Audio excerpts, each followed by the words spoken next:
Vatican city അതൊരു സിറ്റിയല്ല, ഒരു രാജ്യമാണ്. ലോകത്തിലെ ഏറ്റവും ചെറിയ രാജ്യമാണ്. അതിൻ്റെ മൊത്തത്തിലുള്ള വലിപ്പമെന്ന് പറയുന്നത് വെറും 100 ഏക്കർ മാത്രമാണ്. ജനസംഖ്യയാണെങ്കിൽ 1000-ലും താഴെയാണ്. ഈ രാജ്യത്തിന് ചുറ്റുമായിട്ട് ഒരു വലിയ മതിലുണ്ട്. അതുകൂടാതെ ഒരു വലിയ ഗേറ്റുമുണ്ട്. എല്ലാ ദിവസവും അർദ്ധരാത്രിയാകുമ്പോൾ ആ ഗേറ്റ് അടയ്ക്കുന്നതാണ്. ഇതെവിടെയാണ് സ്ഥിതി ചെയ്തതെന്ന് ചോദിച്ചു കഴിഞ്ഞാൽ തീർച്ചയായിട്ടും യൂറോപ്പിൽ തന്നെയാണ്. യൂറോപ്പിലെ ഇറ്റലിയിലാണ്. ഇറ്റലിയിലെ റോമിൻ്റെ മധ്യഭാഗത്തായിട്ടാണ് ഈ വത്തിക്കാൻ സിറ്റി സ്ഥിതി ചെയ്യുന്നത്. അവിടെ ഡെമോക്രസി ഒന്നുമല്ല, അവിടെ മൊണാർക്കിയാണ്. അതായത് ആ രാജ്യത്തിൻ്റെ അധിപൻ എന്ന് പറയുന്നത് കത്തോലിക് ചർച്ചിൻ്റെ പോപ്പാണ്. ഈ സംഭവം നടക്കുമ്പോൾ അന്നത്തെ പോപ്പ് ജോൺ പോൾ രണ്ടാമനാണ്. 1983 ജൂൺ മാസം 22-ാം തീയതി. ആ ദിവസം ഉറക്കമുണർന്ന വത്തിക്കാൻ സിറ്റിയിലെ ആളുകൾ ഒരിക്കലും പ്രതീക്ഷിച്ചിട്ടുണ്ടായിരിക്കുകയില്ല പ്രശസ്തിയുടെ കൊടുമുടിയിൽ നിൽക്കുന്ന തങ്ങളുടെ രാജ്യം വലിയ ഒരു കുപ്രശസ്തിയുടെ ഗർത്തത്തിലേക്ക് ആണ്ടുപോകാൻ പോവുകയാണെന്ന്. കാരണം അതൊരു സാധാരണ ദിവസം മാത്രമായിരുന്നു. നല്ല ചൂടുള്ള ഒരു ദിവസം കൂടിയായിരുന്നു. ആ ദിവസം തൻ്റെ അപ്പാർട്ട്മെൻറ്റിൽ ധൃതിപ്പെട്ട് ഒരുങ്ങിക്കൊണ്ടിരിക്കുകയാണ് ഇമ്മാനുവേല ഒർലാൻഡി. ഏതാണ്ട് ഒരു 16 വയസ്സ് മാത്രമുള്ള ഒരു ചെറുപ്പക്കാരിയാണ്, ഒരു കുട്ടിയാണ്. അവൾ അവളുടെ മ്യൂസിക് സ്കൂളിലേക്കുള്ള യാത്രയുടെ തയ്യാറെടുപ്പിലാണ്. അലസനായിട്ട് ആ മുറിയിൽ ചടഞ്ഞുകൂടിയിരിക്കുന്ന തൻ്റെ ജ്യേഷ്ഠ സഹോദരനായ പീട്രോ ഒലാൻഡിയോട് ഇമ്മാനുവേല ഒരു അഭ്യർത്ഥന നടത്തുന്നുണ്ട്. എന്തൊരു ചൂടാണ് ചേട്ടാ, എന്നെ ആ മ്യൂസിക് സ്കൂൾ വരെ ഒന്ന് ഡ്രോപ്പ് ചെയ്യുമോ നിങ്ങളുടെ കാറിൽ? ഈ വെയിലത്ത് എങ്ങനെയാണ് ഞാൻ വെളിയിൽ ഇറങ്ങി നടക്കുക? പീട്രോയ്ക്ക് അത് കേട്ടപ്പോൾ അരിശമാണ് തോന്നിയത്.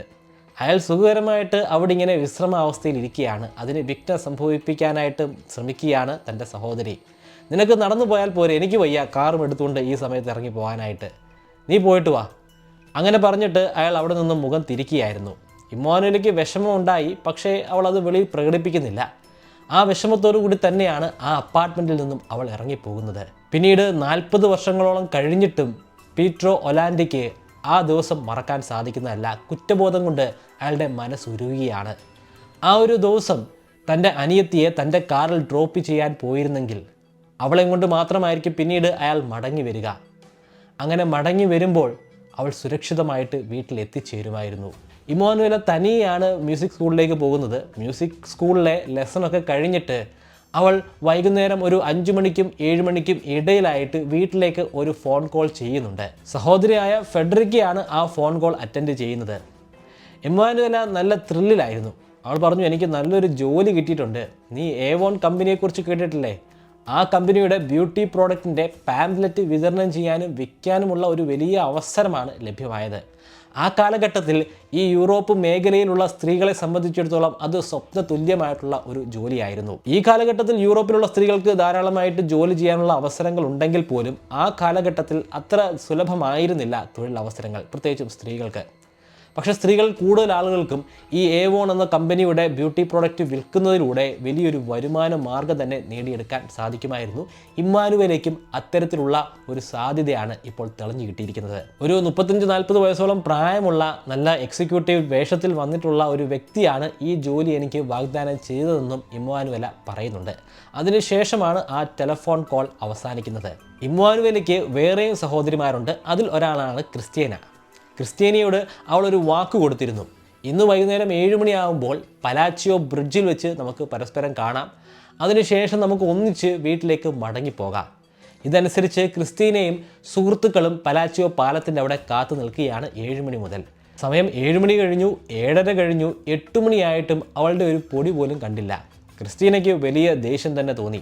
ക്രിസ്റ്റീന കരുതിയത് ഇമ്മാനുവേല തന്നെ കൂട്ടാതെ നേരിട്ട് വീട്ടിലേക്ക് പോയിട്ടുണ്ടാകുമെന്നാണ്. അതുകൊണ്ട് തന്നെ അരിശത്തോടു കൂടി അവൾ അവളുടെ വീട്ടിലേക്ക് മടങ്ങിപ്പോയി. വളരെ ദേഷ്യത്തോടു കൂടി തന്നെയാണ് അവരുടെ ഹാളിൽ ഉണ്ടായിരുന്ന അച്ഛനോടും അമ്മയോടും അവൾ ചോദിക്കുന്നത്, അവളെന്തേ, ഇമ്മാനുവേല എന്തേ? അച്ഛൻ പറഞ്ഞു, അവൾ ഇതുവരെ വന്നില്ല, നിങ്ങൾ ഒന്നിച്ചു വരുമെന്നല്ലായിരുന്നോ പറഞ്ഞത്? അത് കേട്ടപ്പോഴും ക്രിസ്റ്റ്യാനയ്ക്ക് സംശയമൊന്നും ഉണ്ടായില്ല, ഭയവും തോന്നിയില്ല. കാരണം ഒരു 7 മണി, 8 മണി, 9 മണി കഴിഞ്ഞാലും വീട്ടിലേക്ക് എത്തിച്ചേരുന്നത് പതിവുള്ള ഒരു കാര്യം തന്നെയാണ്. നമ്മുടെ നാട്ടിലാണ് സ്ത്രീകൾക്ക് നേരം ഇരുട്ടുന്നതിന് മുൻപ് തന്നെ എത്തിച്ചേരണമെന്നുള്ള നിയമങ്ങളുള്ളത്. പക്ഷേ യൂറോപ്പിൽ ഇത് ബാധകമല്ല.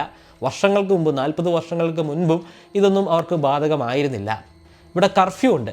മിക്ക വീടുകളിലും കർഫ്യൂ ഉള്ളതാണ്. പേരൻസ് ഒരു സമയം പറയും, നിങ്ങൾക്ക് അതിന് മുൻപ് എവിടെ വേണമെങ്കിലും പോകാം, സുഹൃത്തുക്കളുമായിട്ട് സംസാരിക്കാം, ജോലിയൊക്കെ ചെയ്യാവുന്നതാണ്. പക്ഷേ ആ കർഫ്യൂ ടൈമിനുള്ളിൽ വീടിൻ്റെ ഉള്ളിൽ എത്തിച്ചേരേണ്ടതാണ്. ഈ വീട്ടിലും ഒരു കർഫ്യൂ ഉണ്ട്. ആ കർഫ്യൂ രാത്രി 9:30 അതുകൊണ്ട് തന്നെ 9:30 വരെ അവർക്ക് ഒരു ടെൻഷനും ഉണ്ടായിരുന്നില്ല. പക്ഷേ 9:30 കഴിഞ്ഞപ്പോൾ അവർക്ക് എന്തൊക്കെയോ ഭയം തോന്നാൻ തുടങ്ങി. എന്തോ സംഭവിച്ചിട്ടുണ്ടായിരിക്കണം ഇമ്മാനുവേലയ്ക്ക്. ക്രിസ്റ്റീനയെ കാണാമെന്ന് പറഞ്ഞാണ്, പക്ഷേ ക്രിസ്റ്റീനയെ കണ്ടിട്ടില്ല. പിന്നെ അവൾ എവിടെ പോയതാണ്? അവർക്ക് നല്ല ഭയം തോന്നി. അതുകൊണ്ട് തന്നെ അച്ഛനും മകനും അടുത്തുള്ള പോലീസ് സ്റ്റേഷനിലേക്ക് പോവുകയാണ്. അവർക്ക് നല്ല ഭയം തോന്നി. അതുകൊണ്ട് തന്നെ ഒട്ടും വൈകാതെ അച്ഛനും മകനും അടുത്തുള്ള പോലീസ് സ്റ്റേഷനിലേക്ക് പോവുകയാണ്. ഒരു കംപ്ലയിൻറ്റ് രജിസ്റ്റർ ചെയ്യണം. പോലീസുകാരൻ ചോദിച്ചു, എപ്പോൾ മുതലാണ് അവർ മിസ്സിംഗ് ആയിരിക്കുന്നത്? ഇന്ന് 7 മണിക്ക് മുൻപ് അവൾ വീട്ടിലേക്ക് ഫോൺ ചെയ്തിരുന്നു. അതിനുശേഷം ഇപ്പോൾ ഒരു 2.5-3 മണിക്കൂറോളം ആയിട്ടുണ്ട്. പോലീസുകാരന് ശരിക്കും അത്ഭുതമാണ് തോന്നിയത്. 3 മണിക്കൂർ കൊണ്ട് ഒരാൾ മിസ്സിംഗ് ആകുന്നത് എങ്ങനെയാണ്? അവൾ വൈകാതെ തന്നെ നിങ്ങളുടെ വീട്ടിലേക്ക് തന്നെ എത്തിച്ചേരും. നിങ്ങൾ വീട്ടിലേക്ക് പോവുക. ഇപ്പോൾ എന്തായാലും കേസ് രജിസ്റ്റർ ചെയ്യാൻ പറ്റത്തില്ല. കാരണം ഈ 3 മണിക്കൂർ കൊണ്ട് മിസ്സിംഗ് ആയിട്ടുള്ളത് ശരിക്കും ഒരു കേസ് തന്നെയല്ല. നിങ്ങൾ വീട്ടിലേക്ക് ചെല്ല്, അവളെ തീർച്ചയായിട്ടും വീട്ടിലുണ്ടായിരിക്കും. അല്ലെങ്കിൽ രാത്രിക്കുള്ളിൽ തന്നെ 12 മണിക്ക് മുമ്പ് തന്നെ അവൾ വീട്ടിലെത്തിച്ചേരുന്നതാണ്. 12 മണി വത്തിക്കാനെ സംബന്ധിച്ചിടത്തോളം പ്രാധാന്യമുള്ള ഒരു സമയമാണ്. വത്തിക്കാനിലുള്ള എല്ലാവർക്കും അറിയാം, വത്തിക്കാനിൽ മാത്രമല്ല റോമിൽ തന്നെയുള്ള എല്ലാവർക്കും അറിയാം, 12 മണി കഴിഞ്ഞാൽ പിന്നെ വത്തിക്കാൻ്റെ ഉള്ളിലേക്ക് പ്രവേശിക്കാൻ സാധിക്കുന്നതല്ല. അവിടുത്തെ കവാടം അല്ലെങ്കിൽ ഗേറ്റ് അടയ്ക്കുന്നതാണ്. ആ ദിവസവും 12 മണിയായപ്പോൾ ഗേറ്റ് അടച്ചു. പക്ഷേ ഇമ്മാനുവേല അപ്പോഴും വീട്ടിലെത്തിച്ചേർന്നിട്ടുണ്ടായിരുന്നില്ല. അടുത്ത ദിവസം രാവിലെ തന്നെ ഇവർ കുടുംബസമേതം പോലീസ് സ്റ്റേഷനിലേക്ക് പോകുന്നുണ്ട്. ഇത്തവണ കയ്യിൽ ഒരു ഫോട്ടോഗ്രാഫ് കൂടി എടുത്തു വെച്ചിട്ടുണ്ട്. ഫോട്ടോഗ്രാഫ് അവിടെ ഉണ്ടായിരുന്ന പോലീസ് ഓഫീസറിൻ്റെ കയ്യിൽ കൊടുക്കുകയാണ്. പോലീസ് ഓഫീസർ അല്പനേരം ആ ഫോട്ടോഗ്രാഫിലേക്കൊന്ന് നോക്കി. എന്നിട്ട് ആശ്വാസത്തോടു കൂടി തന്നെ പറഞ്ഞു, അത്ര സൗന്ദര്യമുള്ള ഒരു പെൺകുട്ടിയൊന്നുമല്ല, അതുകൊണ്ട് തന്നെ ഇവളെ ആരും തട്ടിക്കൊണ്ടു പോകാനുള്ളൊരു സാധ്യതയുമില്ല. നിങ്ങൾ ആശ്വസിക്കുക, നിങ്ങൾ വിഷമിക്കേണ്ട ഒരു ആവശ്യവുമില്ല. അധികം വൈകാതെ തന്നെ അവൾ വീട്ടിലെത്തിച്ചേരുന്നതാണ്. ഇപ്പോൾ എങ്ങോട്ടെങ്കിലും ഒന്ന് പോയതായിരിക്കാം, കുറച്ച് നാളത്തേക്ക് വീട്ടിൽ നിന്നും ഒന്ന് മാറി നിന്നതായിരിക്കാം, അല്ലെങ്കിൽ ഒരു പക്ഷേ കാമുകൻ്റെ കൂടെ എങ്ങോട്ടെങ്കിലും ഒളിച്ചോടി പോയതായിരിക്കാം. എന്തായാലും അവളെക്കുറിച്ചുള്ള ഒരു വിവരം അധികം വൈകാതെ നിങ്ങളിലേക്ക് എത്തിച്ചേരുന്നതാണ്. എന്തായാലും ഞങ്ങളിവിടെ കേസ് അന്വേഷണം ആരംഭിക്കുന്നുണ്ട്. അതിൽ നിങ്ങൾ വിഷമിക്കേണ്ട ഒരു ആവശ്യവുമില്ല. നിങ്ങൾ സമാധാനത്തോടു കൂടി തന്നെ വീട്ടിലേക്ക് മടങ്ങിപ്പോവുക. പിന്നെ നിങ്ങൾ ഈ വത്തിക്കാൻ സിറ്റിയിലൊന്ന് പരിശോധിച്ചായിരുന്നോ? ഇന്നലെ രാത്രിയിലല്ലേ മിസ്സായത്? അപ്പോൾ ആ സമയത്ത് സിറ്റിയിലൊന്ന് പരിശോധിച്ചിരുന്നെങ്കിൽ ചിലപ്പോൾ അവളെക്കുറിച്ചുള്ള എന്തെങ്കിലും വിവരങ്ങൾ ലഭ്യമായേനെ. അതിന് മറുപടിയായിട്ട് സഹോദരൻ പിട്രോ ആണ് പറയുന്നത്, ഞങ്ങൾ ഇന്നലെ രാത്രി തന്നെ പോലീസ് സ്റ്റേഷനിൽ വന്നതാണ്, പക്ഷേ സമയം ഇത്ര മാത്രമേ ആയിട്ടുള്ളൂ, അതുകൊണ്ട് കേസെടുക്കാൻ കഴിയുകയില്ല എന്നാണ് പോലീസ് ഉദ്യോഗസ്ഥർ പറഞ്ഞത്. പക്ഷേ ഞാനും എൻ്റെ അമ്മാവൻ്റെ മകനും ഈ വത്തിക്കാൻ സിറ്റി മുഴുവനും അരിച്ചു പിറക്കുകയുണ്ടായി. അവൻ്റെ ബൈക്കിലാണ്. ഇവിടെയുള്ള എല്ലാ സ്ഥലങ്ങളും ഞങ്ങൾക്ക് വ്യക്തമായിട്ട് അറിയാം. അവിടെയെല്ലാം ഞങ്ങൾ പരിശോധന നടത്തി. പക്ഷേ അവളെക്കുറിച്ചുള്ള ഒരു സൂചനയും ഞങ്ങൾക്ക് ലഭ്യമായിട്ടില്ല. അതിൻ്റെ അർത്ഥം അവൾ വത്തിക്കാൻ സിറ്റിയിൽ ഉണ്ടാവുകയില്ല എന്നാണ്. സിറ്റിക്ക് വെളിയിലാണ്, റോമിൽ എവിടെയെങ്കിലും ആയിരിക്കും അവൾ ഉണ്ടായിരിക്കുക. കേസന്വേഷണം ആരംഭിച്ചു. കേസന്വേഷണത്തിൻ്റെ ആദ്യഘട്ടത്തിൽ ആ ഫോട്ടോഗ്രാഫ് പ്രചരിച്ചത് പോലീസുകാർക്കിടയിൽ തന്നെയാണ്, പ്രത്യേകിച്ചും ട്രാഫിക് പോലീസുകാരുടെ ഇടയിലാണ്. അതിൽ ഒരു ട്രാഫിക് പോലീസുകാരൻ ഈ പെൺകുട്ടിയെ തിരിച്ചറിയുകയും ചെയ്തു. ഈ പെൺകുട്ടി തന്നെയാണോ എന്ന് ചോദിച്ചു കഴിഞ്ഞാൽ എനിക്ക് ഉറപ്പിച്ച് പറയാൻ സാധിക്കുകയില്ല. പക്ഷേ ഇതുപോലെയുള്ള ഒരു പെൺകുട്ടിയെ ഞാൻ ഇന്നലെ കണ്ടിരുന്നു. അവളുടെ അരികിലേക്ക് ഒരു പച്ച BMW വന്നിട്ടുള്ള നല്ല സ്യൂട്ടും കോട്ടും ഒക്കെ ധരിച്ചിട്ടുള്ള ഒരു വ്യക്തി കടന്നു ചെല്ലുന്നത് ഞാൻ കണ്ടു. അവർ തമ്മിൽ എന്തോ സംസാരിക്കുന്നുണ്ടായിരുന്നു. അതെനിക്ക് വ്യക്തമായിട്ട് കാണാൻ സാധിച്ചില്ല. ആ പോലീസുകാരൻ്റെ മൊഴിയിൽ നിന്ന് തന്നെ ആ വ്യക്തിക്ക് 35 വയസ്സിനും 40 വയസ്സിനും ഇടയിലുള്ള ഒരു പ്രായമാണെന്ന് മനസ്സിലാക്കാൻ സാധിച്ചിട്ടുണ്ട്. അത്യാവശ്യം നല്ല ഉയരമുണ്ട്. 6 അടിക്ക് മുകളിലുള്ള ഉയരമാണ് അയാൾക്ക് ഉള്ളത്.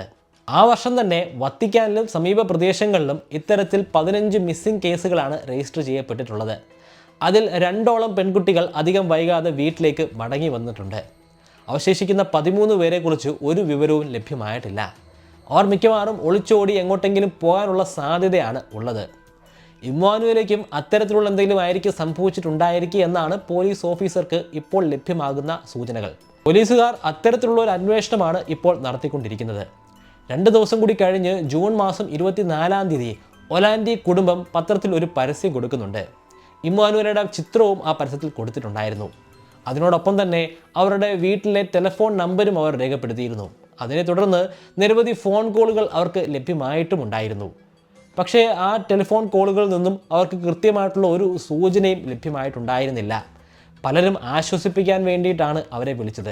ചെറിയൊരു സിറ്റി ആയതുകൊണ്ട് തന്നെ, അല്ലെങ്കിൽ ചെറിയൊരു രാജ്യമായതുകൊണ്ട് തന്നെ അവിടെയുള്ള പലർക്കും ഇവരെ പരസ്പരം അറിയാമായിരുന്നു. ആ അറിവിൻ്റെ പുറത്താണ് പലരും വിളിക്കുന്നത്. പക്ഷേ വളരെ പ്രാധാന്യമർഹിക്കുന്ന ഒരു കോള് 2 ദിവസം കഴിഞ്ഞ് വരുന്നുണ്ട്. ഇറ്റാലിയൻ ഭാഷയിലാണ് അയാൾ സംസാരിക്കുന്നത്. പെരിലൂഗി എന്നാണ് അയാളുടെ പേര്. അയാൾ പറയുന്നത്, ഈ പെൺകുട്ടിയെ, ഇതേ രൂപസാദൃശ്യമുള്ള ഒരു പെൺകുട്ടിയെ ഞാൻ ആ ദിവസം തന്നെ കണ്ടിരുന്നു. അവളുടെ കയ്യിൽ ഏവോൺ എന്ന കമ്പനിയുടെ പാംലെറ്റുകൾ ഉണ്ടായിരുന്നു. അതിലൊന്ന് അവൾ എനിക്ക് വിതരണം ചെയ്യുകയും ചെയ്തു. അവൾ എന്നോട് സംസാരിച്ചു. ആ സംസാരത്തിനിടയിൽ അവളുടെ പേര് ബാർബറ എന്നാണെന്നാണ് എന്നോട് പറഞ്ഞത്. വീട്ടുകാരിൽ വലിയ സംശയം തന്നെയാണ് ഇത് ഉണ്ടാക്കിയെടുത്തത്. അവൾ ഇനി ഒളിച്ചോടി പോയതാണോ? പോലീസുകാർ അങ്ങനെ തന്നെ വിശ്വസിച്ചു. കാരണം പേര് തന്നെ മാറ്റി പറയണമെങ്കിൽ അവൾ ഒളിച്ചോടി പോകാനാണ് സാധ്യത. മറ്റൊരു ജോലി കിട്ടാനായിട്ട് ഒരുപക്ഷെ കാത്തിരിക്കുകയായിരുന്നിരിക്കാം. ആ ജോലി കിട്ടിയപ്പോൾ അവൾ വീട്ടിലൊന്ന് വിളിച്ചു പറഞ്ഞതിന് ശേഷം വീട്ടിൽ നിന്ന് തന്നെ ഒളിച്ചോടി പോയതായിരിക്കാമെന്ന് പോലീസുകാർ അനുമാനിക്കുകയാണ്. എന്നാലും റിസ്ക് എടുക്കാൻ പോലീസുകാർ കൂട്ടാക്കുന്നില്ല. ജൂൺ മാസം 26-ാം തീയതി 2 സീക്രട്ട് ഏജൻസിനെ ഒലാൻഡി കുടുംബത്തിൻ്റെ അപ്പാർട്ട്മെൻറ്റിലേക്ക് അയക്കുന്നുണ്ട്. അവരവിടെ ഒരു കോൾ റെക്കോർഡർ സ്ഥാപിക്കുകയാണ്. ടെലിഫോണുമായിട്ട് അറ്റാച്ച് ചെയ്യുന്ന ഒരു ഹാർഡ്വെയർ ഡിവൈസാണ്. ആ ഡിവൈസിലൂടെ ആരെങ്കിലും ഫോൺ ചെയ്യുകയാണെങ്കിൽ അത് റെക്കോർഡ് ചെയ്യാൻ സാധിക്കുന്നതാണ്.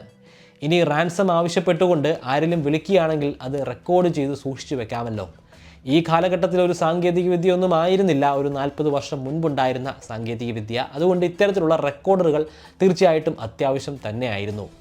അധികം വൈകാതെ അവർക്ക് മറ്റൊരു ടെലിഫോൺ കോൾ കൂടി കിട്ടുകയുണ്ടായി. ജൂൺ മാസം 28-ാം തീയതി വിളിച്ച അയാളുടെ പേര് മാരിയോ എന്നാണ്. അയാൾക്കും പറയാനുണ്ടായിരുന്നത് ഇതേ കഥ തന്നെയാണ്. അതേ ദിവസം ഈ പെൺകുട്ടിയെ ഞാൻ കണ്ടിരുന്നു. അവൾ എന്നോട് സംസാരിച്ചിരുന്നു. അവളുടെ കയ്യിൽ ഏവോൺ കമ്പനിയുടെ പ്രോഡക്റ്റുകളുടെ ഒരു പാംലെറ്റും ഉണ്ടായിരുന്നു. എനിക്കത് വിതരണം ചെയ്തു. അത് വാങ്ങിക്കണമെന്ന് എന്നോട് പറഞ്ഞു. അവളുടെ പേരായിട്ട് പക്ഷേ എന്നോട് പറഞ്ഞത് ഇമ്മാനുവല എന്നല്ല, ബാർബറ എന്നാണ്.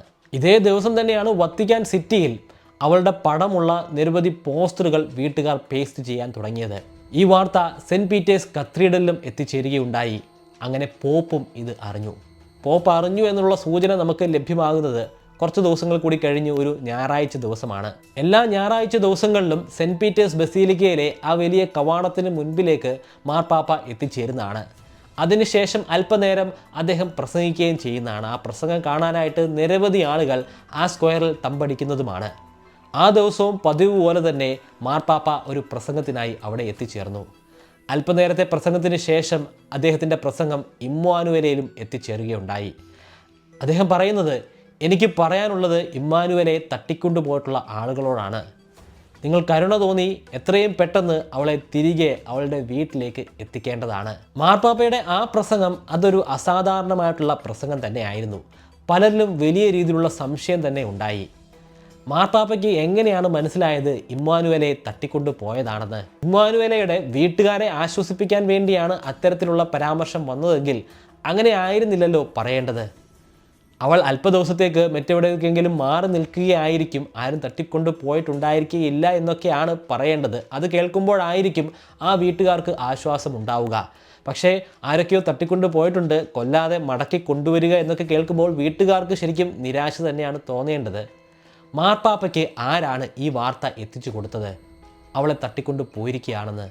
പോലീസുകാർ പോലും ആ രീതിയിലല്ല അന്വേഷണങ്ങൾ മുന്നോട്ട് കൊണ്ടുപോകുന്നത്. മാർപ്പാപ്പയുടെ ഈ പ്രസംഗം കഴിഞ്ഞ് 2 ദിവസങ്ങൾ കൂടി കഴിഞ്ഞപ്പോൾ മറ്റൊരു ടെലിഫോൺ കോൾ കൂടി അവർക്ക് വരികയുണ്ടായി. കൃത്യമായിട്ട് അത് റെക്കോർഡ് ചെയ്യാനും സാധ്യമായി. ഇത്തവണ വിളിച്ചിരിക്കുന്നത് ഒരു അമേരിക്കക്കാരനാണ്. അമേരിക്കൻ ആക്സെൻറ്റിലാണ് അയാൾ സംസാരിക്കുന്നത്. പക്ഷേ അയാൾ സംസാരിച്ചത് ഇറ്റാലിയൻ ഭാഷയിലായിരുന്നു. ഇറ്റാലിയൻ ഭാഷയിൽ അമേരിക്കൻ ആക്സെൻറ്റിലുള്ള സംസാരമായിരുന്നു. വളരെ ബഹുമാനത്തോടു കൂടിയുള്ള സംസാരമായിരുന്നു. പക്ഷേ അയാൾക്ക് പറയാനുണ്ടായിരുന്നത് ഇമ്മാനുവേല ഇപ്പോൾ ഞങ്ങളുടെ പക്കലുണ്ടെന്നാണ്. മുൻപ് നിങ്ങളെ വിളിച്ചിട്ടുള്ള 2 പേർ, ആ 2 പേരും ഞങ്ങളുടെ കൂട്ടത്തിൽപ്പെട്ട ആളുകൾ തന്നെയാണ്. ഇമ്മാനുവേല ഞങ്ങളുടെ പക്കൽ ഇപ്പോൾ സുരക്ഷിത തന്നെയാണ്. പക്ഷേ ഞങ്ങൾക്ക് ചില ആവശ്യങ്ങളുണ്ട്. മെഹമ്മദ് അലി അച്ചയെ വെറുതെ വിടണം.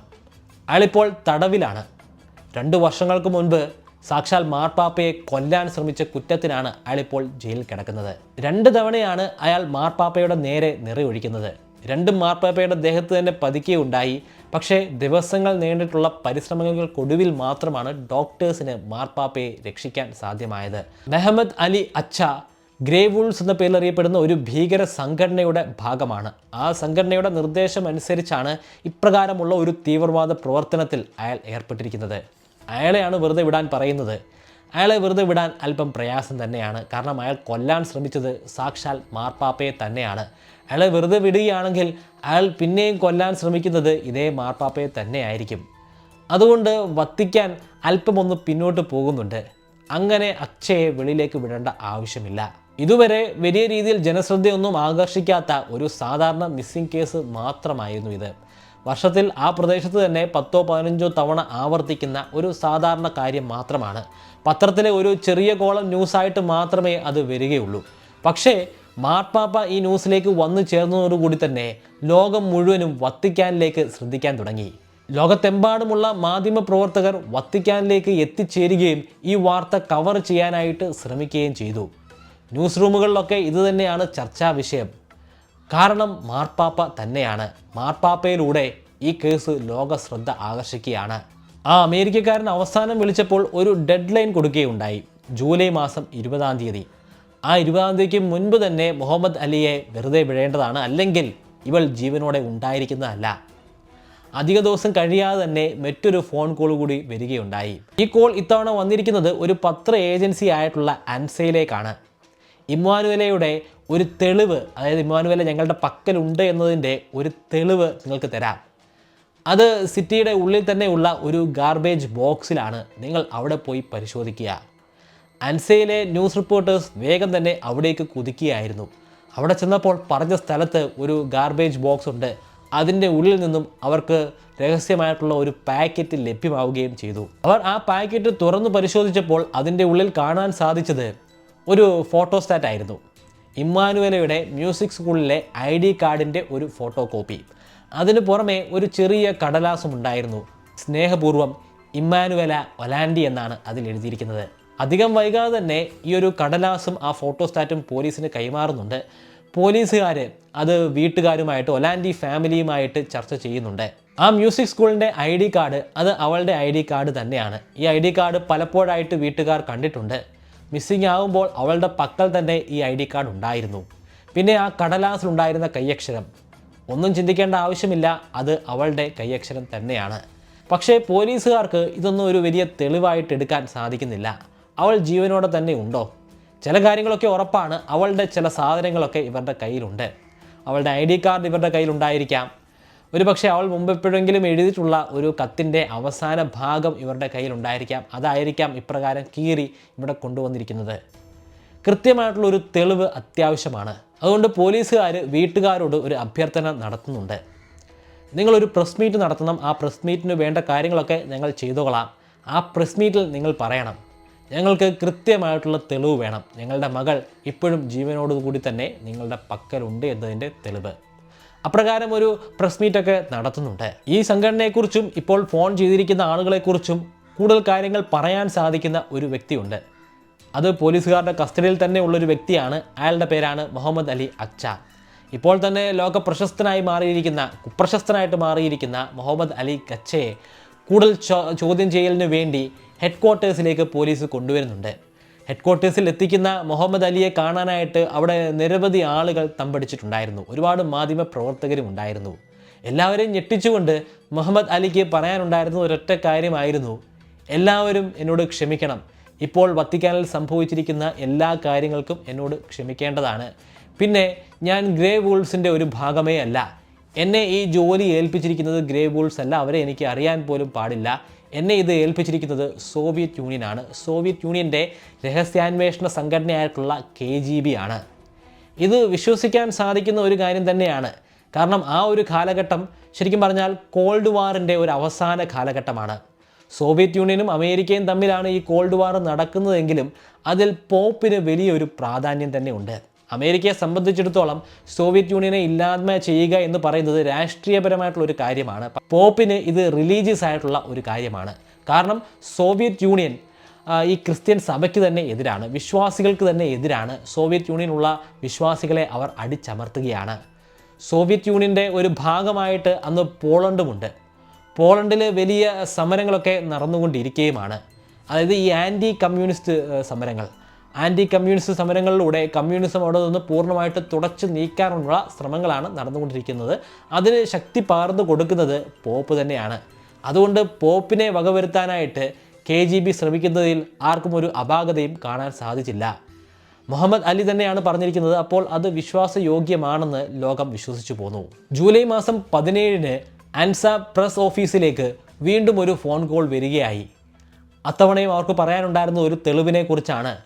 പട്ടണത്തിലെ മറ്റൊരു ഭാഗത്ത് വേറൊരു ഗാർബേജ് ബോക്സ് ഉണ്ട്, നിങ്ങൾ അവിടേക്ക് പോവുക, അവിടെയും നിങ്ങൾക്കൊരു പാക്കേജ് കാണാൻ സാധിക്കുന്നതാണ്. ആ പാക്കറ്റും അന്വേഷിച്ചുകൊണ്ട് അൻസയിലെ റിപ്പോർട്ടേഴ്സ് അവിടേക്ക് കുതിക്കുകയായി. അവിടെ നിന്നും അവർക്ക് മറ്റൊരു പാക്കറ്റ് ലഭ്യമായി. ആ പാക്കറ്റ് തുറന്നു നോക്കിയപ്പോൾ അതിൻ്റെ ഉള്ളിലുണ്ടായിരുന്നത് ഒരു ഓഡിയോ കാസറ്റാണ്. അത് പ്ലേ ചെയ്ത് നോക്കുമ്പോൾ അവർക്ക് കേൾക്കാൻ സാധിക്കുന്നത് ഈ തീവ്രവാദ സംഘടനയിലെ ആളുകളുടെ സംഭാഷണങ്ങൾ തന്നെയാണ്. സാധാരണഗതിയിൽ തീവ്രവാദ സംഘടനകൾ പറയുന്ന കാര്യങ്ങൾ തന്നെയാണ്. എത്രയും പെട്ടെന്ന് തന്നെ മുഹമ്മദ് അലിയെ വെറുതെ വിടുക, അല്ലെങ്കിൽ ഇവളെ ഞങ്ങൾ കൊന്നുകളയുന്നതാണ്, ജൂലൈ 20 വരെയാണ് നിങ്ങൾക്കുള്ള അവസാന തീയതി. പക്ഷേ ആ കാസറ്റ് വീണ്ടും ഒന്ന് പ്ലേ ചെയ്തപ്പോൾ, അതായത് അതിൻ്റെ മറുവശത്ത് റെക്കോർഡ് ചെയ്തിരിക്കുന്ന കാര്യങ്ങൾ പ്ലേ ചെയ്ത് നോക്കിയപ്പോൾ അതിൽ കേൾക്കാൻ സാധിച്ചത് ഒരു പെൺകുട്ടിയുടെ മുരൾച്ചയാണ്. അവശയായിട്ട് മുരളുകയാണ്. അവൾ പറയുന്നുണ്ട്, ദൈവമേ എനിക്ക് ഈ വേദന സഹിക്കാൻ വയ്യ, എന്തിനാണ് എന്നെ മാത്രം ഇങ്ങനെ വേദനിപ്പിക്കുന്നത്? അത്തരത്തിലുള്ള മുരൾച്ചകളാണ് ആളുകൾക്ക് കേൾക്കാൻ സാധ്യമായത്. ഇതുമായി ബന്ധപ്പെട്ട് പലർക്കും പല അഭിപ്രായങ്ങളുണ്ട്. ഇത്തരത്തിൽ സ്വതന്ത്രനായിട്ട് അന്വേഷിക്കുന്ന ആൻഡ്രിയ എന്ന ഒരു ജേർണലിസ്റ്റ് ഉണ്ട്. അയാൾ പറയുന്നത് ഇത് ശരിക്കും ഇമ്മാനുവലയുടെ ശബ്ദമൊന്നുമല്ല, ഏതോ ഒരു ബ്ലൂ ഫിലിമിൻ്റെ പകുതി ഭാഗം റെക്കോർഡ് ചെയ്ത് അവർ ഇങ്ങോട്ട് അയച്ചു തന്നിരിക്കുന്നതാണ്. അവരുടെ പക്കലൊന്നും ഇമ്മാനുവല കാണുകയില്ല, ഇതിൻ്റെ പിന്നിൽ വേറെന്തൊക്കെയോ കളികളുണ്ട്. ഇത് ശരിക്കും മുഹമ്മദ് അലിയുമായിട്ട് ബന്ധപ്പെട്ടിട്ടുള്ളൊരു കാര്യമല്ല. അതിനുപരിയായിട്ട് കാത്തലിക് ചർച്ചിന് മാത്രം അറിയാൻ സാധിക്കുന്ന, പോപ്പിന് മാത്രം അറിയാൻ സാധിക്കുന്ന, വത്തിക്കാന് മാത്രം അറിയാൻ സാധിക്കുന്ന എന്തോ രഹസ്യമുണ്ട്. അത് വത്തിക്കാൻ മറച്ചു പിടിച്ചിരിക്കുകയാണ്. ഇത് സാധൂകരിക്കുന്ന കുറേ കാര്യങ്ങൾ ആൻഡ്രിയയ്ക്ക് പറയാനുണ്ടായിരുന്നു. ഇത്തരത്തിൽ മുഹമ്മദ് അലിയെ റിലീസ് ചെയ്യാനായിരുന്നെങ്കിൽ ഇത്രയും ദിവസം കാത്തിരുന്നത് എന്തിനു വേണ്ടിയാണ്? സാധാരണഗതിയിൽ ഇങ്ങനെ തട്ടിക്കൊണ്ട് പോയി കഴിഞ്ഞാൽ അധികം വൈകാതെ തന്നെ റാൻസം കോൾ വരുന്നതാണ്. കാരണം ഈ എരയെ കൊണ്ട് നടക്കുന്നത് വളരെയധികം ഭയപ്പെടേണ്ട ഒരു കാര്യം തന്നെയാണ്. കാരണം പോലീസുകാർ എല്ലായിടത്തും അന്വേഷിച്ചുകൊണ്ടിരിക്കുകയാണ്. എത്രയും പെട്ടെന്ന് തന്നെ അവരുടെ ആവശ്യം അറിയിച്ച് അത് നടപ്പിലാക്കാൻ വേണ്ടി അവർ ശ്രമിക്കുന്നതാണ്. അതിനു പുറമെ മറ്റൊരു കാര്യം കൂടി ഇയാൾക്ക് പറയാനുണ്ടായിരുന്നു. എന്തിനാണ് ആദ്യം 2 പേര് ഇത്തരത്തിലുള്ള ഒരു വാർത്ത പ്രചരിപ്പിച്ചത്? 2 പേര് വിളിച്ചിരുന്നു, അതിനുശേഷം മൂന്നാമതായിട്ടാണ് റാൻസം കോൾ വരുന്നത്. സാധാരണഗതിയിൽ ഇങ്ങനെ തട്ടിക്കൊണ്ട് പോയി കഴിഞ്ഞാൽ ആദ്യം റാൻസം കോൾ വരികയാണ്. പക്ഷേ ഒരു പ്രഹസനമായിട്ട് 2 പേർ ആദ്യം വിളിച്ചത് എന്തിനായിരുന്നു? പോപ്പ് അഭിസംബോധന നടത്തിയതിന് ശേഷം മാത്രമാണ് ഇത്തരത്തിൽ മൂന്നാമതൊരു കോൾ വന്നിരിക്കുന്നത്. അതിൻ്റെ അർത്ഥം ഇങ്ങനെ 2 കോൾ വരുന്നതിന് പുറമേ പോപ്പിന് അല്ലെങ്കിൽ വത്തിക്കാനിലെ അതോറിറ്റിയിലേക്ക് മറ്റെന്തെങ്കിലും റാൻസം കോളുകൾ വന്നിട്ടുണ്ടായിരിക്കാം. അതിൻ്റെ മറുപടിയായിട്ടായിരിക്കാം പോപ്പ് ഒരു പ്രസ്താവന തന്നെ ഇറക്കിയത്, എത്രയും പെട്ടെന്ന് ഇമ്മാനുവലെ മടക്കി കൊണ്ടുവരിക എന്നത്. അതിനുശേഷം 2 ദിവസങ്ങൾ കഴിഞ്ഞിട്ടാണ് മൂന്നാമത്തെ കോളിലൂടെ ശരിക്കുമുള്ള റാൻസം കോള് ഓർലാൻഡിയുടെ വീട്ടിലേക്ക് എത്തിച്ചേരുന്നത്. ഇതിനു മുൻപ് ഒരു റാൻസം കോള് തീർച്ചയായിട്ടും വത്തിക്കാനിലേക്ക് എത്തിയിട്ടുണ്ടായിരിക്കാം. പക്ഷേ ഈ കാര്യങ്ങളൊന്നും പോലീസ് മുഖവരയ്ക്ക് എടുക്കുന്നില്ല. പോലീസിന് ശരിക്കും അത് സാധിക്കുകയില്ല എന്നതാണ് യാഥാർത്ഥ്യം. കാരണം അവിടെ മൊണാർക്കിയാണ്, അവിടെ ഭരിക്കുന്നത് വത്തിക്കാൻ പള്ളി തന്നെയാണ്, പള്ളിയിലെ മാർപ്പാപ്പ തന്നെയാണ്. മാർപ്പാപ്പയ്ക്കെതിരായിട്ടുള്ളൊരു അന്വേഷണം നടത്താൻ അവരെ കൊണ്ട് സാധിക്കുന്നതല്ല, അതിനുള്ള ഉത്തരവ് കൊടുക്കേണ്ടത് ഈ മാർപ്പാപ്പ തന്നെയാണ്. വത്തിക്കാൻ സിറ്റി ഇത് കണ്ടില്ല എന്ന് തന്നെ നടിക്കുകയായിരുന്നു. പക്ഷേ ആ ജേർണലിസ്റ്റ് വീണ്ടും അന്വേഷണങ്ങൾ നടത്തിക്കൊണ്ട് തന്നെ ഇരിക്കുകയാണ്. ജൂലൈ 17-ാം തീയതിയാണ് ആ ഓഡിയോ കാസറ്റ് അയച്ചു കൊടുക്കുന്നത്. 3 ദിവസങ്ങൾ കൂടി കഴിയുമ്പോഴാണ് ഡെഡ് ലൈൻ വരുന്നത്, ജൂലൈ മാസം 20-ാം തീയതി. പക്ഷേ വത്തിക്കാൻ സിറ്റിയുടെ ഭാഗത്തു നിന്നും പോസിറ്റീവായിട്ടുള്ള ഒരു തീരുമാനവും ഉണ്ടാകുന്നില്ല. മുഹമ്മദ് അലിയെ വെറുതെ വിടാനായിട്ട് അവർ ഉദ്ദേശിക്കുന്നില്ല. ഒടുവിൽ ജൂലൈ മാസം 20-ാം തീയതി എത്തിച്ചേർന്നു. മിക്കവർക്കും നല്ല ധാരണയുണ്ടായിരുന്നു 20-ാം തീയതി ആ ഡെഡ് ബോഡി തന്നെ അവർക്ക് ലഭ്യമാകുമെന്ന്. കാരണം ഇതൊരു റാൻസം കോളാണ്. അവർ ഉദ്ദേശിച്ച കാര്യം നടപ്പിലാക്കിയില്ലെങ്കിൽ തീർച്ചയായിട്ടും ആ പെൺകുട്ടിയെ കൊന്നു കളയുന്നതാണ്. ആ ദിവസം രാവിലെ തന്നെ ഒരു ഫോൺ കോൾ വരികയുണ്ടായി. പേടിക്കണ്ട, നിങ്ങളുടെ മകൾ ഇപ്പോഴും ഞങ്ങളുടെ പക്കൽ സുരക്ഷിത തന്നെയാണ്. പക്ഷേ ഏതാനും മണിക്കൂറുകൾ മാത്രമേ അങ്ങനെ ഉണ്ടായിരിക്കുകയുള്ളൂ. ഞങ്ങളൊരു 4 മണിക്കൂറൂടെ കാത്തിരിക്കും, അതിനുള്ളിൽ തന്നെ മുഹമ്മദ് അലിയെ വെറുതെ വിടണം, അല്ലെങ്കിൽ ഇവളെ നിങ്ങൾ ഇനി ഒരിക്കലും ജീവനോടെ കാണുകയില്ല. വലിയ രീതിയിലുള്ള ഒരു പരിഭ്രാന്തി തന്നെയാണ് ആ വീട്ടിൽ ഉണ്ടായത്. പക്ഷേ അവർക്കെന്ത് ചെയ്യാൻ സാധ്യമാകും? പോലീസുകാർ പറയുന്നത് ആ മകൾ അവരുടെ പക്കലില്ല, ഞങ്ങൾക്ക് ഇതൊന്നും പോരാ തെളിവായിട്ട്, കോൺക്രീറ്റ് ആയിട്ടുള്ള തെളിവ് വേണം, ജീവനോടെ ഇപ്പോഴും ഉണ്ടെന്നുള്ള കൃത്യമായിട്ടുള്ള തെളിവ് ലഭ്യമാകണം.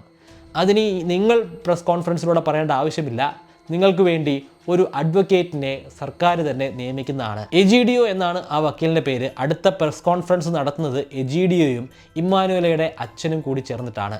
അതിൽ എജിഡിഒ കൃത്യമായിട്ട് പറയുന്നുണ്ട്, ഞങ്ങൾക്കിതൊന്നും പോരാ, ഞങ്ങൾക്ക് ലൈഫ് പ്രൂഫ് തന്നെ വേണം, ജീവനോടെ അവൾ ഇപ്പോഴും ഉണ്ടെന്നുള്ള തെളിവ് വേണം, എങ്കിൽ മാത്രമേ നിങ്ങളുടെ ആവശ്യങ്ങൾ പരിഗണിക്കാൻ സാധിക്കുകയുള്ളൂ. പക്ഷേ എജിഡിയെക്കുറിച്ച് എല്ലാവർക്കും നല്ല അഭിപ്രായമൊന്നും ഉണ്ടായിരുന്നില്ല. അയാൾ മികച്ച ഒരു അഡ്വക്കേറ്റ് തന്നെയാണ്. അയാൾ നെഗോഷിയേഷനിലൊക്കെ പങ്കെടുക്കാറുള്ള ഒരു വക്കീൽ കൂടിയാണ്. പക്ഷേ അയാൾ പങ്കെടുക്കുന്ന ഈ നെഗോഷിയേഷനൊക്കെ തന്നെയും ബാങ്കുമായിട്ട് ബന്ധപ്പെട്ടിട്ടുള്ള അല്ലെങ്കിൽ ഫിനാൻസുമായിട്ട് ബന്ധപ്പെട്ടുള്ള നെഗോഷിയേഷൻസ് മാത്രമാണ്. അല്ലാതെ അയാൾക്ക് ഇത്തരത്തിലുള്ള ഒരു കിഡ്നാപ്പിംഗ് സംഘടനയുമായിട്ടോ അല്ലെങ്കിൽ തീവ്രവാദ സംഘടനയുമായിട്ടോ നെഗോഷിയേഷൻ നടത്തിയിട്ടുള്ള ഒരു പരിചയമില്ല. അത്തരത്തിൽ പരിചയമുള്ള ആളുകൾ യൂറോപ്പിൽ തന്നെ പല ഭാഗങ്ങളിലായിട്ടുള്ളതാണ്. പക്ഷേ അവരെ ഒന്നും ഏൽപ്പിക്കാതെ എന്തിനാണ് ഈ ഒരു വ്യക്തിയെ തന്നെ ആ ഒരു ജോലി ഏൽപ്പിച്ചത്? പിന്നീട് മാസങ്ങൾ കടന്നുപോയി, ഒരു പുരോഗതിയും ഉണ്ടായില്ല. അവരുടെ ഭാഗത്തുനിന്നും ഒരു ഫോൺ കോളും ഇപ്പോൾ എത്തിച്ചേരുന്നില്ല. വത്തിക്കാൻ സിറ്റിയുടെ ഭാഗത്തു നിന്നും ഒരു നടപടിയും ഉണ്ടാകുന്നില്ല. മുഹമ്മദ് അലി ഇപ്പോഴും ജയിലിൽ തന്നെയാണ് കിടക്കുന്നത്. എന്താണ് ഇനി സംഭവിക്കാൻ പോകുന്നത്? കാത്തിരിപ്പിന് അധിക നാൾ ആയുസ് ഉണ്ടായിരുന്നില്ല. ഡിസംബർ മാസം 14-ാം തീയതി ഒരു ഫോൺ കോൾ കൂടി വന്നു. പക്ഷേ ആ ഫോൺ കോളിൽ അവർക്ക് കേൾക്കാൻ സാധിച്ചത് നിശബ്ദത മാത്രമായിരുന്നു. അങ്ങേ തലക്കിൽ നിന്നും ആരും സംസാരിക്കുന്നില്ല, നിശബ്ദത മാത്രം. ആ നിശബ്ദത ശരിക്കും ഓലാൻഡി കുടുംബത്തെ വലിയ നിരാശയിലേക്ക് തന്നെയാണ് കടത്തിവിട്ടത്. ആ സൈലൻസിന് വലിയ അർത്ഥം തന്നെയുണ്ട്. മകൾ ഇനി ഇല്ല എന്നുള്ള അർത്ഥമാണോ ആ സൈലൻസ് അർത്ഥമാക്കുന്നത്? ഇപ്പോൾ മാത്രമാണോ ആ മകളെ അവർ വകവരുത്തിയത്? ഡിസംബർ 14 വരെ അവർക്ക് കാത്തിരിക്കേണ്ടി വന്നോ അവളെ കൊന്നു കളയാനായിട്ട്? ഡിസംബർ 24 ക്രിസ്മസ് ആണ്, 10 ദിവസം കൂടി കഴിയുമ്പോൾ. അതിന് ഏതാനും ദിവസങ്ങൾക്ക് മുൻപ് ഒലാൻഡി കുടുംബത്തിൽ ഒരു സന്ദേശം എത്തിച്ചേരുന്നുണ്ട്. മാർപ്പാപ്പ ക്രിസ്മസ് ദിനം നിങ്ങളോടൊപ്പം ചെലവഴിക്കാൻ പോകുന്നതാണ്. മകളുടെ ആ വേർപാടിൽ മനം നൊന്ത് കരയുകയായിരുന്ന ആ കുടുംബത്തിന് ഇത് ശരിക്കും വലിയൊരു ആശ്വാസം തന്നെയാണ്. ക്രിസ്തീയ വിശ്വാസികളെ സംബന്ധിച്ചിടത്തോളം മാർപ്പാപ്പ അവരുടെ വീട്ടിലേക്ക് വരിക എന്ന് പറയുന്നത് അവർക്കൊന്നും ചിന്തിക്കാൻ പോലും സാധിക്കാത്ത ഒരു സ്വപ്നമാണ്.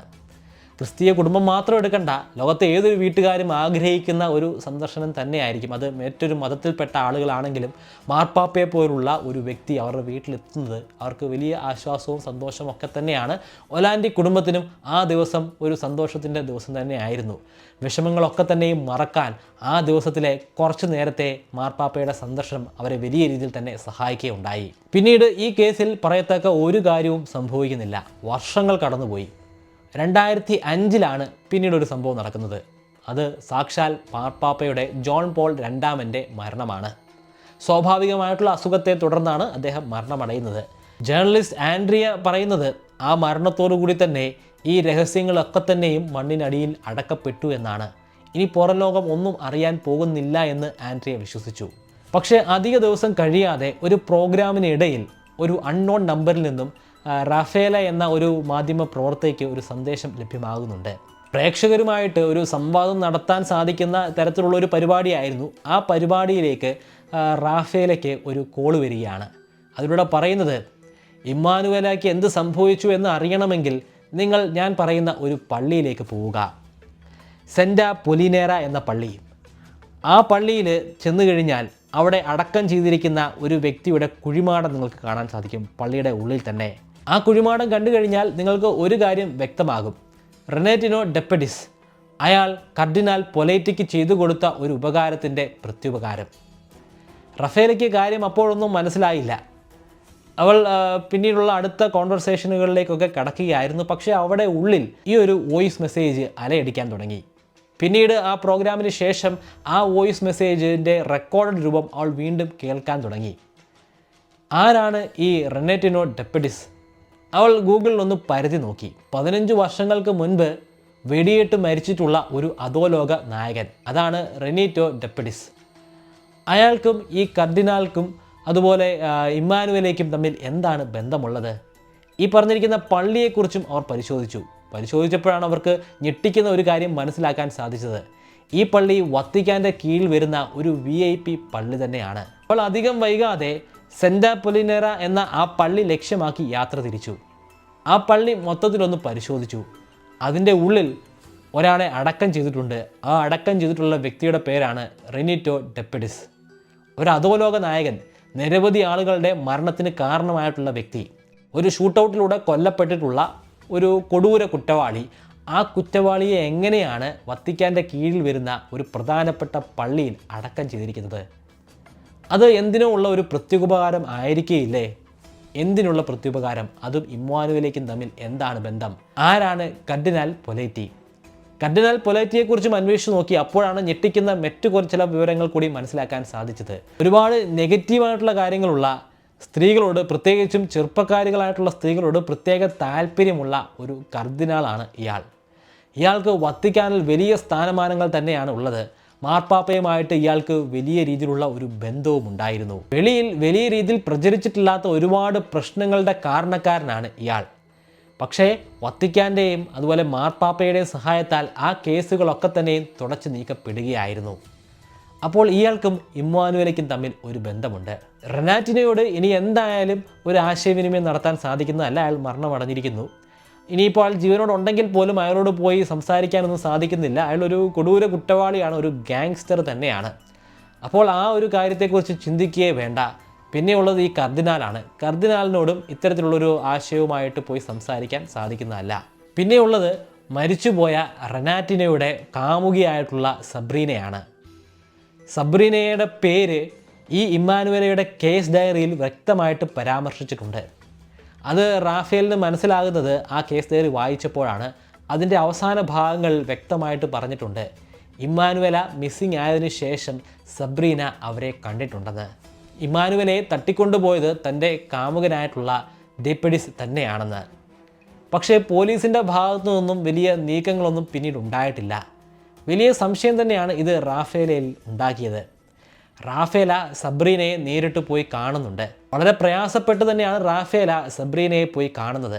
ആൾമാറാട്ടമൊക്കെ നടത്തിയാണ്. കാരണം ഈ സബ്രീന മുൻകാലത്ത് വലിയ പ്രതാപത്തിലുണ്ടായിരുന്ന ഒരു ഗാങ്സ്റ്ററിൻ്റെ കാമുകിയാണ്. ആ ഗാങ്സ്റ്ററിനെ ഒറ്റിക്കൊടുക്കാൻ ശ്രമിച്ച ഒരു കാമുകി തന്നെയാണ്. അതുകൊണ്ട് വലിയ പ്രൊട്ടക്ഷനിൽ തന്നെയാണ് അവർ കഴിയുന്നത്. അവർ കഴിയുന്ന ആ അപ്പാർട്ട്മെൻറ്റിലേക്ക് റാഫേല എത്തിച്ചേരുകയാണ്. സബ്രീനയ്ക്ക് വലിയ സംശയം തന്നെ ആദ്യം റാഫേലയോട് ഉണ്ടായിരുന്നു. റാഫേലയുടെ ശരീരം മുഴുവനും അവൾ പരിശോധിക്കുകയുണ്ടായി. എന്തെങ്കിലും മൈക്രോഫോണുകളോ അല്ലെങ്കിൽ തോക്കോ മാരകായുധങ്ങളോ വല്ലതും ഒളിപ്പിച്ചിട്ടുണ്ടോ എന്ന് പരിശോധിച്ച് നോക്കിയായിരുന്നു. ഒന്നുമില്ല എന്ന് വ്യക്തമായതോടുകൂടി തന്നെ ആ കഥകൾ അവർ പറയുകയായിരുന്നു. ഇമ്മാനുവേല മിസ്സിംഗ് ആയ അതേ ദിവസം തന്നെ ഇവർ രണ്ടുപേരും അവരുടെ കാറിൽ പട്ടണത്തിൽ തന്നെ നിൽക്കുകയായിരുന്നു. ആ സമയത്ത് ഇവരുടെ നേർക്ക് ഒരു പച്ച കാർ വരുന്നുണ്ട്, ഒരു പച്ച BMW. ആ കാർ വ്യക്തമായിട്ട് സബ്രീനയ്ക്ക് അറിയാം. കാരണം തൻ്റെ കാമുകൻ്റെ നിരവധി കാറുകൾ ഒരു കാറ് തന്നെയാണ് ഈ പച്ച BMW. അത് ഡ്രൈവ് ചെയ്തിരുന്നത് റെനാറ്റിനോയുടെ ഡ്രൈവറാണ്.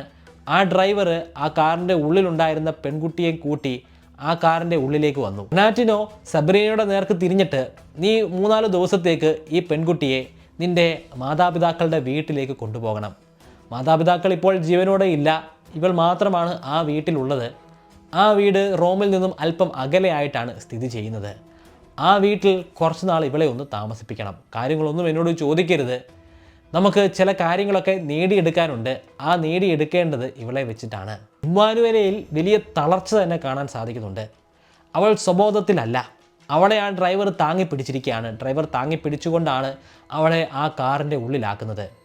ആ കാറിൻ്റെ താക്കോല് സബ്രീനയ്ക്ക് കൊടുക്കുന്നുണ്ട്. സബ്രീന ഡ്രൈവ് ചെയ്തിട്ട് അങ്ങ് അകലെയുള്ള തൻ്റെ മാതാപിതാക്കളുടെ വീട്ടിലേക്ക് എത്തിച്ചേരുന്നുണ്ട്.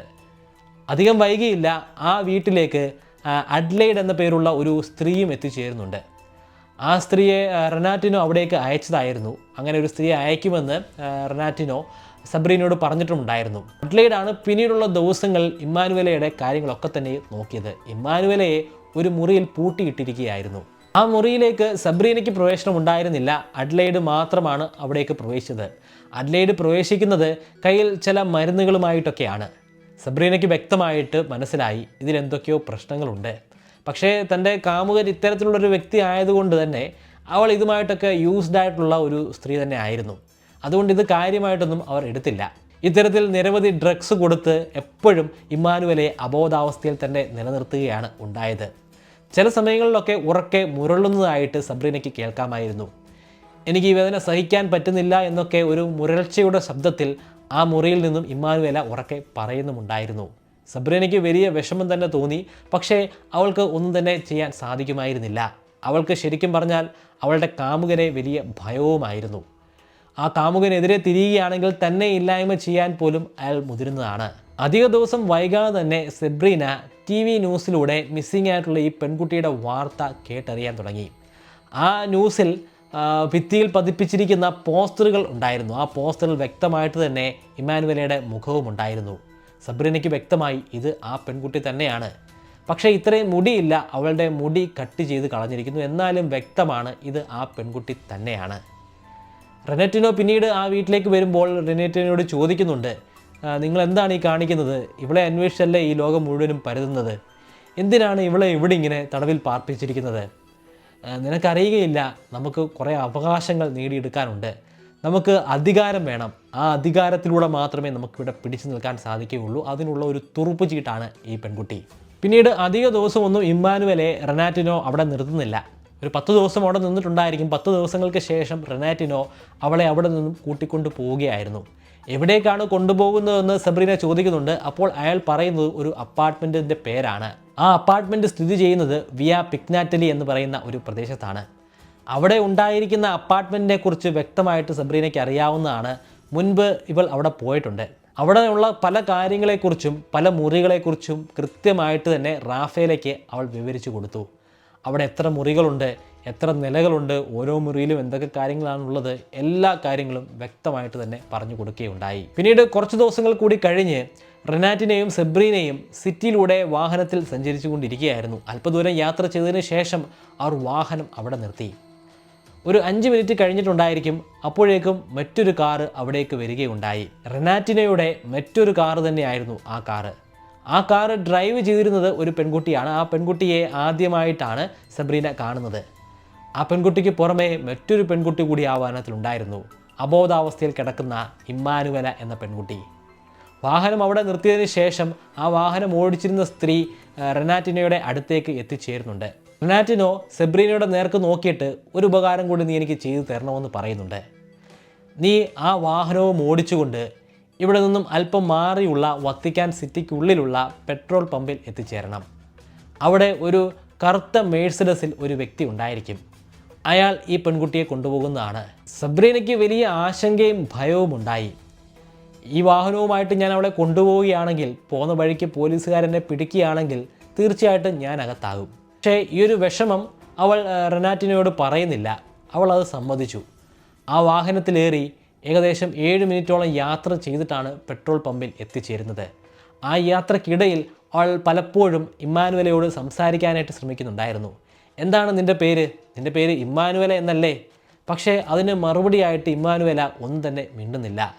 ആ യാത്രക്കിടയിൽ അവൾക്ക് ഇടയ്ക്കൊക്കെ തോന്നുന്നുണ്ടായിരുന്നു, ഈ വാഹനം നിർത്തി ഇവളെ ഈ വാഹനത്തിൽ നിന്ന് ഇറക്കി വിടുകയാണെങ്കിൽ അവളുടെ വീട്ടുകാർക്ക് ഇവളേക്ക് ലഭിക്കുമല്ലോ, ഇവൾക്ക് ഒരു ജീവിതം വീണ്ടും ലഭ്യമാവുകയല്ലേ. പക്ഷേ അത് ചെയ്യാനൊന്നും അവൾ മുതിരുന്നില്ല. ആ പെട്രോൾ പമ്പിൽ അവളെയും കാത്ത്, അവളുടെ വാഹനവും കാത്ത് മറ്റൊരു വാഹനം ഉണ്ടായിരുന്നു, പറഞ്ഞതുപോലെ ഒരു മേഴ്സിഡസ്. പക്ഷേ അവളെ ഞെട്ടിച്ചുകൊണ്ട് ആ മേഴ്സിഡസിൻ്റെ ഉള്ളിലിരിക്കുന്നത് ഒരു കർദിനാളാണ്. അവൾ മുൻപ് കണ്ടിട്ടുള്ള ഒരു കർദിനാളല്ല, പക്ഷേ വേഷത്തിൽ നിന്നും വ്യക്തമാണ് അതൊരു കർദിനാളാണെന്ന്. ഇവൾ ആ കാറിൽ നിന്നും ഇമ്മാനുവലെ ഇറക്കി അയാളുടെ മേഴ്സിഡസിലാക്കി കൊടുക്കുന്നുണ്ട്. പിന്നീട് അയാൾ ആ മേഴ്സിഡസും ഓടിച്ചുകൊണ്ട് അവിടെ നിന്നും രക്ഷപ്പെടുകയാണ്. റാഫേലയ്ക്ക് ഈ കാര്യങ്ങളൊന്നും ആദ്യം ശരിക്കും വിശ്വസിക്കാനേ സാധ്യമായില്ല. ലോകം മുഴുവനും അന്വേഷിച്ചുകൊണ്ടിരിക്കുന്ന ആ പെൺകുട്ടിയെ വത്തിക്കാൻ സിറ്റിയുടെ ഉള്ളിലൂടെ തന്നെ ഒരു പ്രൊട്ടക്ഷനും ഇല്ലാതെ കൊണ്ടുപോവുക, എല്ലാവരുടെയും മുൻപിൽ വെച്ച് തന്നെ ഒരു കർദിനാളിൻ്റെ വാഹനത്തിലാക്കി വിടുക, കർദിനാൾ തന്നെ അവളെ തട്ടിക്കൊണ്ടു പോവുക. എന്താണ് ഇവിടെ സംഭവിക്കുന്നത്? പക്ഷേ അവൾ പറയുന്ന കാര്യങ്ങൾ അപ്പാടെ തെറ്റാണെന്ന് പറയാനും സാധിക്കുന്നതല്ല. കാരണം പല ദിവസങ്ങൾ കൊണ്ടാണ് റാഫേല ഇവളെ ചോദ്യം ചെയ്യുന്നത്. ഈ ദിവസങ്ങളിലെല്ലാം തന്നെയും അവൾ ഒരേ കാര്യങ്ങൾ തന്നെ, ഒരേ ഡീറ്റെയിൽസ് തന്നെയാണ് പറയുന്നത്. ഈ ഡീറ്റെയിലുകളൊക്കെ ശരിയാണോ എന്ന് മനസ്സിലാക്കാനായിട്ട് അവൾ ഓടിച്ചു എന്ന് പറയുന്ന ആ റോഡിലൂടെ ഇവളും ഓടിക്കുന്നുണ്ട്. വാഹനം അവൾ പറഞ്ഞ അത്രയും സമയം കൊണ്ട് തന്നെയാണ് അവിടെ എത്തിച്ചേർന്നത്. അതേ രീതിയിലുള്ള പമ്പ് തന്നെയാണ് അവൾക്ക് അവിടെ കാണാൻ സാധ്യമായിട്ടുള്ളത്. അവൾ പറഞ്ഞിട്ടുള്ള ഡീറ്റെയിലുകളൊക്കെ തന്നെയും ശരിയാണ്. ഇതൊരു വാർത്തയായിട്ട് പിന്നീട് മാധ്യമങ്ങൾ പ്രത്യക്ഷപ്പെട്ടു. റാഫേല തന്നെയാണ് ഇത് അവതരിപ്പിച്ചത്. അങ്ങനെ ഇത് പോലീസിൻ്റെ ചെവിയിലും എത്തിച്ചേരുന്നുണ്ട്. അന്നത്തെ പോലീസല്ല ഇന്നത്തെ പോലീസ്. വത്തിക്കാൻ സിറ്റിയുടെ അതോറിറ്റീസും മാറിയിട്ടുണ്ട്. കാരണം ഇപ്പോൾ ഒരുപാട് വർഷങ്ങൾ കഴിഞ്ഞിരിക്കുന്നു. 2005 എത്തിയിരിക്കുന്നു. മാർപ്പാപ്പ തന്നെ മാറിയിട്ടുണ്ട്. അതുകൊണ്ട് കാര്യങ്ങളൊന്നും പഴയതുപോലെ ആയിരുന്നില്ല. കേസ് വീണ്ടും റീഓപ്പൺ ചെയ്തു, വീണ്ടും അന്വേഷണം ആരംഭിച്ചു. ഒരു വനിതാ ഓഫീസറിനാണ് ഇതിൻ്റെ ചാർജ് ലഭ്യമായത്. അവർ സബ്രീനയെ ചോദ്യം ചെയ്തു. നിരന്തരമായിട്ടുള്ള ചോദ്യം ചെയ്യലിൽ ആദ്യം പറഞ്ഞിട്ടുണ്ടായിരുന്ന അതേ കാര്യങ്ങൾ തന്നെയാണ് സബ്രീനയ്ക്ക് വീണ്ടും പറയാനുണ്ടായിരുന്നത്. സബ്രീന പറഞ്ഞ സ്ഥലങ്ങളിലൊക്കെ ഈ പോലീസ് ഓഫീസർ തന്നെ എത്തിച്ചേരുകയുണ്ടായി. സബ്രീന അന്ന് താമസിച്ചിരുന്ന പേരൻസിൻ്റെ വീട്ടിലെത്തിച്ചേരുകയുണ്ടായി. അവിടെ പറഞ്ഞിരുന്ന ആ ഡീറ്റെയിലുകളൊക്കെ തന്നെയും കൃത്യമായിരുന്നു. പിന്നീട് വിയ പിഗ്നാറ്റിനിലുള്ള അപ്പാർട്ട്മെൻറ്റിൽ പോകുന്നുണ്ട്. അവിടുത്തെ കാഴ്ചകൾ ശരിക്കും ഞെട്ടിക്കുന്ന കാഴ്ചകൾ തന്നെ ആയിരുന്നു. അവൾ പറഞ്ഞ അതേ കാര്യങ്ങൾ തന്നെ ഇവിടെ ഉണ്ട്. അവിടുത്തെ മുറികളെല്ലാം അതേപടി തന്നെയാണ്. അതിന് പുറമെ അവിടെ ഒരു രഹസ്യ കവാടം ഉണ്ടായിരുന്നു. ആ രഹസ്യ കവാടം ആരെയും ഞെട്ടിക്കുന്ന ഒരു കവാടം തന്നെയായിരുന്നു. വെളിയിൽ നിന്നും നോക്കിക്കഴിഞ്ഞാൽ ഒരിക്കലും അത്തരത്തിലുള്ളൊരു കവാടം കാണാൻ സാധിക്കുന്നതല്ല. അതിൻ്റെ ഉള്ളിൽ ജയിലിനേക്കാൾ വളരെയധികം മോശമായിട്ടുള്ളൊരു സാഹചര്യമായിരുന്നു ഉണ്ടായിരുന്നത്. ആർക്കും അത് കണ്ടു നിൽക്കാൻ പോലും സാധിക്കുന്നതായിരുന്നില്ല. അവിടെ ആയിരുന്നിരിക്കാം ഇമ്മാനുവല കഴിഞ്ഞു പോന്നിരുന്നത്. അതായത് സബ്രീന പറഞ്ഞ കാര്യങ്ങളൊക്കെ തന്നെയും ശരിയായിരുന്നു. അതിൻ്റെ കൃത്യമായിട്ടുള്ള തെളിവുകൾ ഇപ്പോൾ ലഭ്യമായിരിക്കുകയാണ്. പക്ഷേ അന്വേഷണം കർദിനാൾ പൊലറ്റിയുടെ ഭാഗത്തേക്കൊന്നും അങ്ങനെ പോകുന്നില്ല. അങ്ങനെ അന്വേഷിച്ചു, കാര്യമായിട്ടുള്ള തെളിവുകളൊന്നും കിട്ടിയില്ല എന്നാണ് പോലീസിൻ്റെ ഭാഗത്തൊന്നും അറിയാൻ സാധിക്കുന്നത്. പക്ഷേ ഇതിനിടയിൽ ഒരുപാട് കോൺസ്പിറസി തിയറികൾ വരുന്നുണ്ട്. അതൊക്കെ ശരിയാണോ എന്ന് നമുക്കറിയുകയില്ല.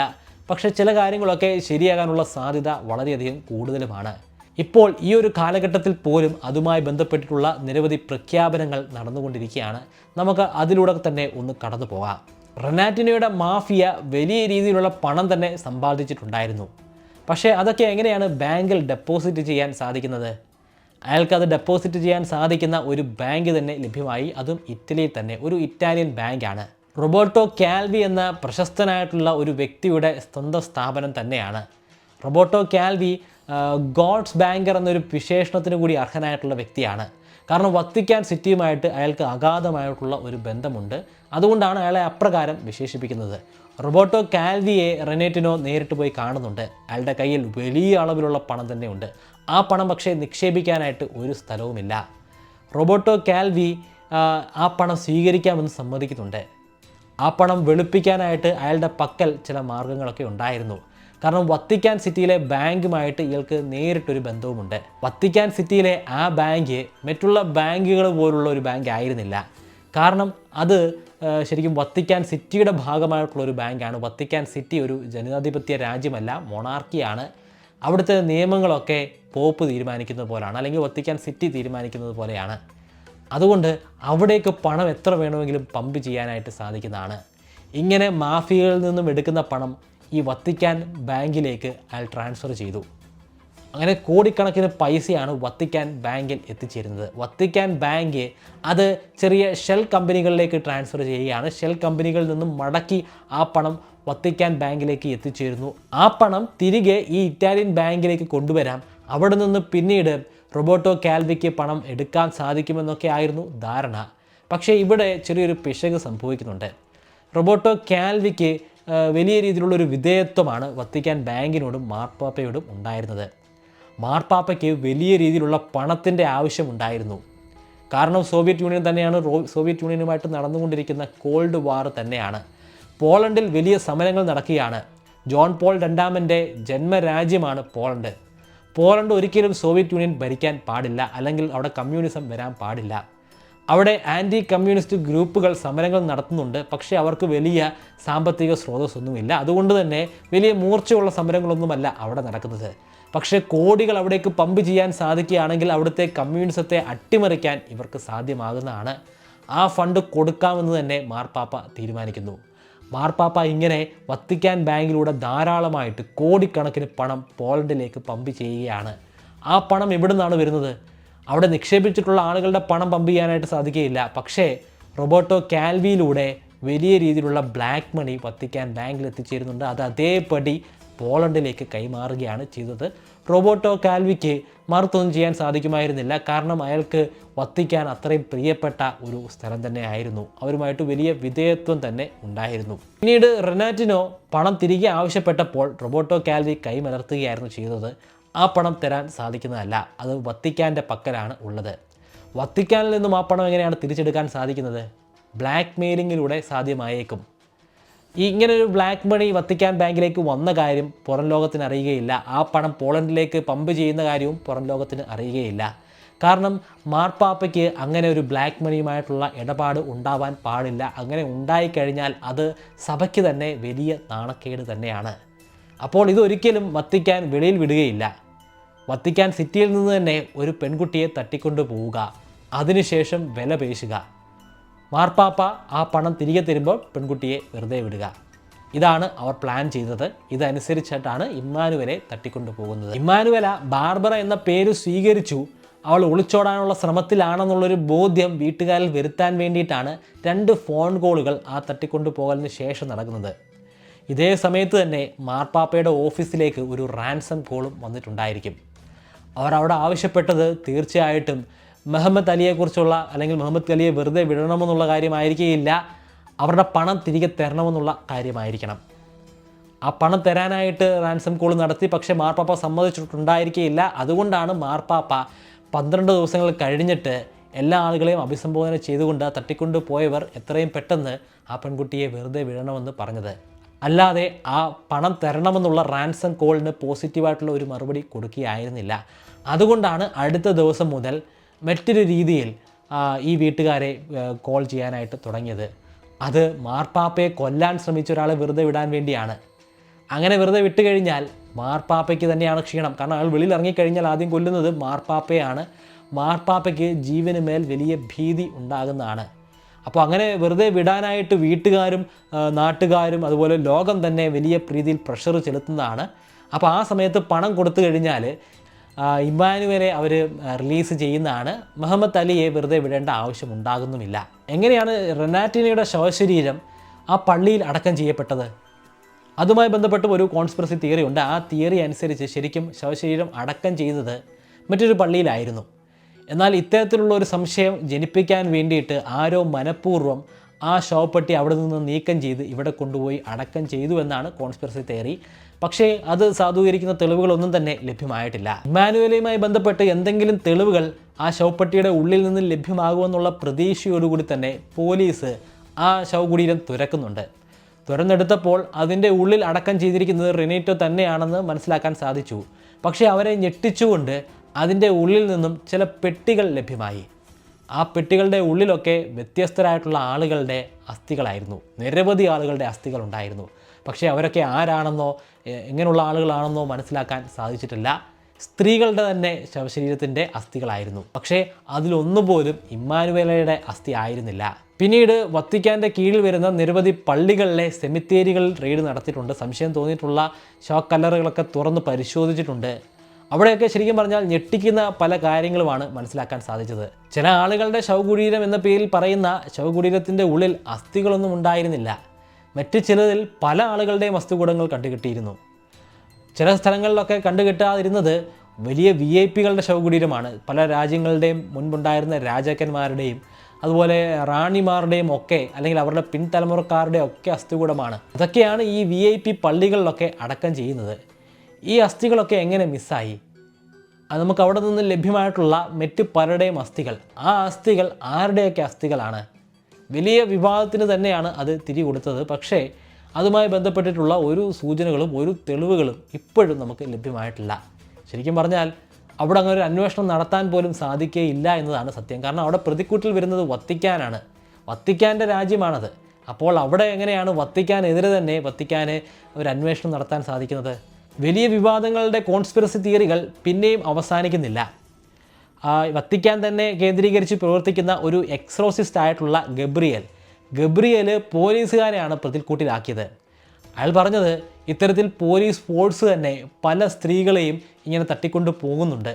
അങ്ങനെ തട്ടിക്കൊണ്ടുപോയി അവർക്ക് ഡ്രഗ്സ് കൊടുത്തിട്ട് സെക്ഷൽ അബ്യൂസിന് വിധേയമാക്കുന്നുണ്ട്.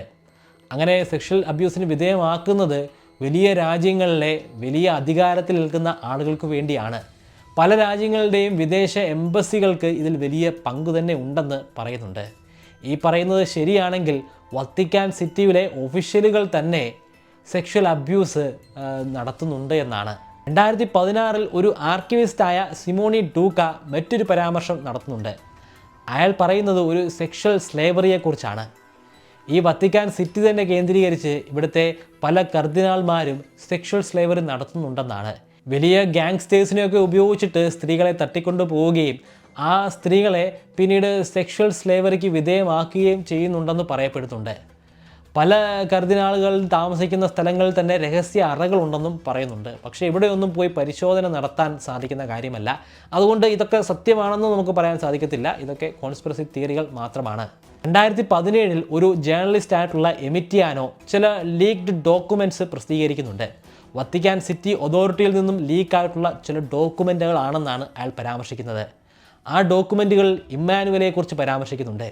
ഇമ്മാനുവലയുടെ പേരിൽ ചെലവഴിച്ച പണത്തെക്കുറിച്ച് പരാമർശിക്കുന്നുണ്ട്. പല അപ്പാർട്ട്മെൻറ്റുകളിലായിട്ട് അവൾ താമസിച്ചിരുന്നതായിട്ടൊക്കെയാണ് ആ ഡോക്യുമെൻറ്റുകളിൽ നിന്നും മനസ്സിലാക്കാൻ സാധിക്കുന്നത്. അതിൻ്റെ ബില്ലുകൾ സഹിതമാണ് അയാൾ പബ്ലിഷ് ചെയ്തിട്ടുള്ളത്. അതുമായി ബന്ധപ്പെട്ടിട്ടുള്ള ഒരു അന്വേഷണവും നടന്നിട്ടില്ല. ഈ പറഞ്ഞ കാര്യങ്ങളൊന്നും അതുകൊണ്ട് അവസാനിക്കുന്ന കാര്യങ്ങളല്ല. ഒരുപാട് സംഭവങ്ങൾ നടന്നിട്ടുണ്ട്.